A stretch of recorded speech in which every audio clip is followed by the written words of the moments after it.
Welcome to Queer Conversation. In the studio with me today is Maeve Marsden. And Queerstories is one of your flagship events, and it has been really, really successful, and that's been going for 10 years. Is that about right? I think. 7 or 8 years. Yeah, so I started that as quite a small project, a queer storytelling night where every time 6 different people would tell a 10, 15-minute personal story. And people really connected with it. And I think it was because I was getting different people every time. And since 2017, I started running them monthly in Sydney and then started travelling interstate. And I still do them in interstate and sometimes in regional towns. And the event format is quite simple, but I think there's something really beautiful about listening to people's personal stories. And yeah, more than 300 people have performed a story now. So it's this beautiful archive of Australian queer storytelling that I'm very proud of. And it's not a job that I've grown bored of, you know. It's a real honour that people want to share their stories at my events, and then also that people want to come and listen. The principle of it is really very, very simple, but I can really imagine how this is powerful and is actually organically fed from the community, by the community. Well, and I think that the premise is simple and the format is simple, but without kind of blowing my own trumpet, I think that the reason it's worked is that I've also maintained kind of control on that format. People have tried to go, oh, can it be longer? Can it be shorter? Can we mix it up like this? And I'm like, actually, I've worked out the length of time that people will pay attention. I've worked out the type of stories that work and the type of writing that works. So people say, can I do performance poetry or can I do... And I'm like, no, this is the shape of it. And I think something in the predictability of that and in the fact that I work really closely with the storytellers on their writing, so I help them shape the piece, if they're not professional writers, means that there's a predictability in format that allows freedom in content and means that every time people know they're going to get a real mix of different stories they haven't heard before. So I think, the curation, it's subtle, but it's the job that I take very seriously, and how I work with the writers I take really seriously. And I think that's why it's worked. It must be, because it's been still going after 7 years, and it has got an incredible reach now. So, and you also started a podcast.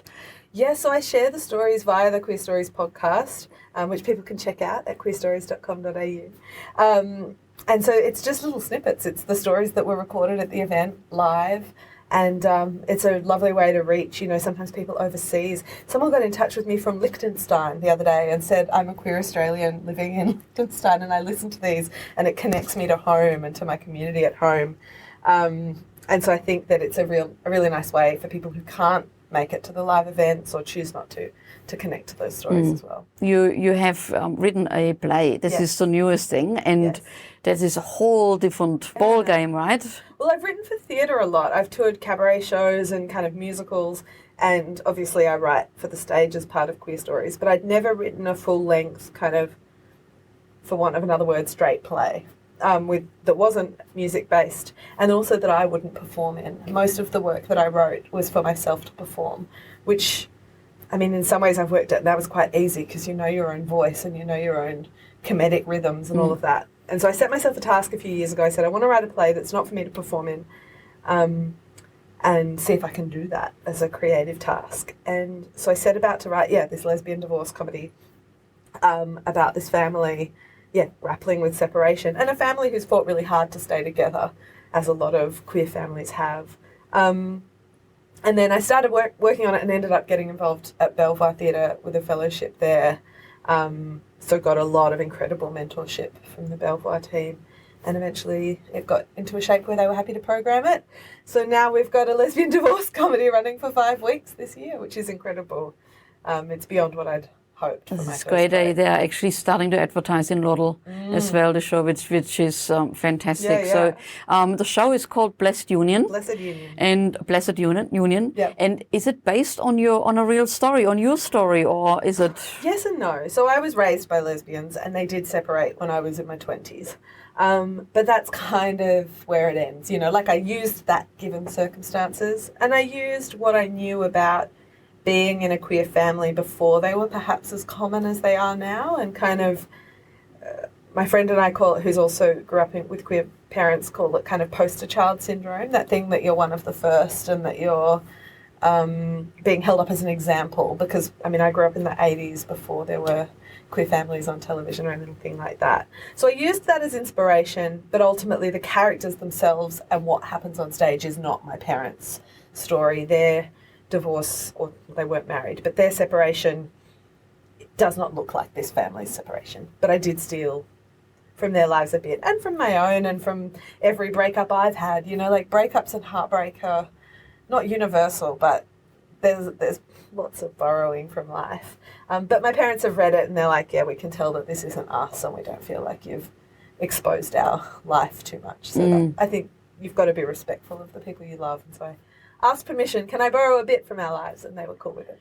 I really wanted queer women to play the mothers, and I don't think it's impossible for straight people to play gay, but I wanted that energy. And the director, Hannah Goodwin, was really passionate about finding an incredible cast, and I think she has. She's a wonderful director, a younger woman who's just really hungry and skillful and diligent about the text, and it's a very wordy play. I'm a very wordy person, and so our collaboration's really beautiful.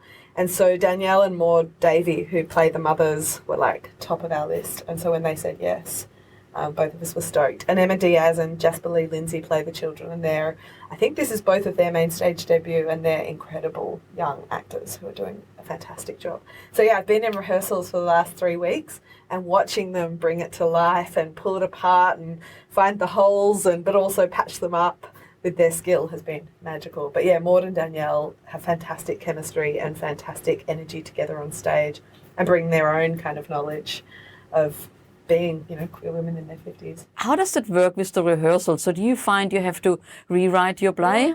Yeah, I mean, not the whole thing, but there's been a whole journey of the writing process with Belvoir. Before it ever got to rehearsals, with lots of notes and feedback. And again, because it's my first play of this form, that was invaluable. And then once you're in the room, you discover beats that don't work or jokes that don't land or things that don't make sense. So over the last 3 weeks, there's been lots of going home and writing late into the night to fix stuff. I think we've cut 12 pages in 3 weeks because we wanted it to be tighter. People don't want to watch comedy for 3 hours. So we tightened it for length, but also for clarity. And that's been really magical. You'll have a scene that's this long and then you realise that actually the middle isn't even needed because the actors bring such heart and humanity that things you thought you needed to put on the page to make them clear become clear in a gesture or a facial expression or a moment between the cast. And that's what I love about theatre. I think some writers are more solitary people, whereas I'm very collaborative and very social.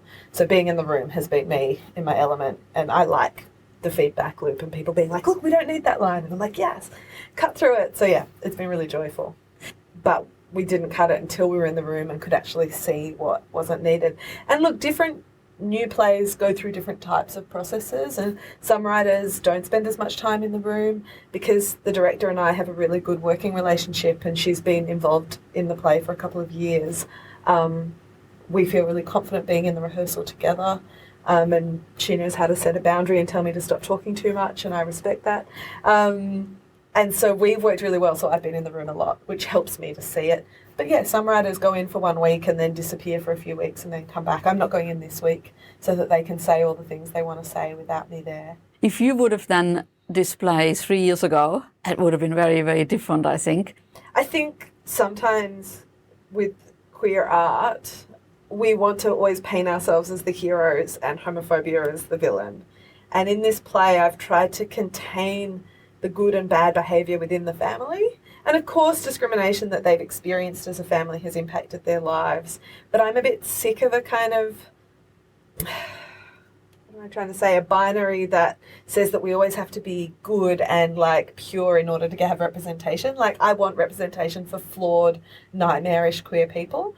And so I've tried to write characters who are lovable and who you can relate to, but who are also really flawed. And separation is part of marriage, like it's part of, and we were all getting together and splitting up before we had marriage equality. And I think part of what I'm trying to say with the play is that heartbreak is eternal, and that being able to sign a piece of paper doesn't actually change what it is to try and build a family with somebody, and what it is to try to love someone and also have children and also work and also be part of a community. And those challenges, regardless of if we have the actual right to sign the paper are worth exploring. And so if people are annoyed because this family are flawed and because they, you know, because it pokes fun at marriage equality, I'll be like, okay, maybe this wasn't a play for you, and that's fine. And the best thing about more queer stories being on stage and screen is that we can have stuff we don't like and we can have stuff we don't agree with, and that's okay.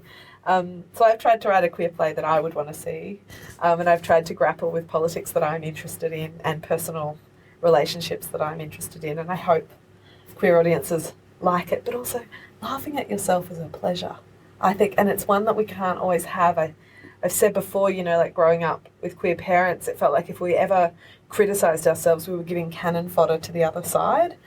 And I think it's a privilege to be able to laugh at yourself and critique yourself and mock the idiosyncrasies of your community. Like, well, that's privilege, you know.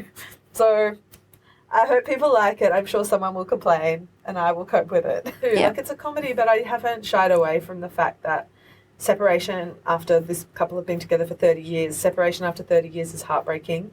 And for queer people who did fight for the right to be together and be together publicly, there's a different heartbreak and that's one of the things I've tried to grapple with in the play. Like, what does it mean if this family unit is something you didn't just stumble upon but fought for the right to exist and it's falling apart? And what does that mean to the children, and what does that mean to these women who've been activists their whole life? And so that is part of the narrative, and it's part of why I can get a whole play out of the divorce, is that it's not just a one moment in time. They're really trying to hold on to something, this family, despite falling out of love, you know. So yeah, it's a comedy, but there's a lot of heart and humanity in it. And Hannah, the director, one of the reasons I was so thrilled to work with her is that she was really interested in that side as well. She didn't want it to just be a farce. I mean, in some ways with the play, that's some of what I was trying to look at. Like, what have we adopted? Like, I mean, during the plebiscite, I was quite outspoken about the fact that I didn't think that marriage was important and it wasn't a cause that I was fighting for. And I understand that it is important for other people, but it was never something that was personally or politically interesting to me. I don't tear up at weddings. I'm not going to get married myself. I'm not interested. And that's part of what I'm looking at in this play. But I was also like, what have we adopted from straight people by participating in this institution?